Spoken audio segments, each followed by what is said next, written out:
এখন এই যে চোখে ঝাপসা দেখা, হঠাৎ করে গলা শুকিয়ে যাচ্ছে, রাত্রিবেলা খুব জলের পিপাসা পাচ্ছে, আমরা রাত্রিবেলা বারে বারে হয়তো ইউরিনে যাচ্ছি, সারাদিনে ইউরিনকে আমরা ধরে রাখতে পারছি না ঠিকঠাক মতো করে, এই ধরনের ছোট্টখাট্ট সমস্যাগুলোকে আমাদের সবসময় নজরে আনা উচিত।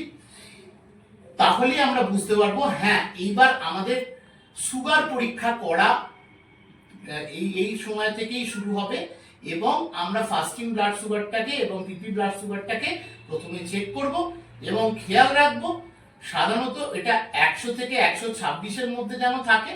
সাধারণত 100-র ওপরে বেড়ে গেলে 100 হ্যাক হলেই আমরা ডায়াবেটিস বলি, ফাস্টিং ব্লাড সুগার বা খালি পেটের ব্লাড সুগারটাকে, এবং ভর্তি পেটের ব্লাড সুগার বা পিপি ব্লাড সুগারটাকে আমরা সাধারণত 140 থেকে 200-র মধ্যে কভার করি। তবে 141 হলেই কিন্তু ডায়াবেটিস।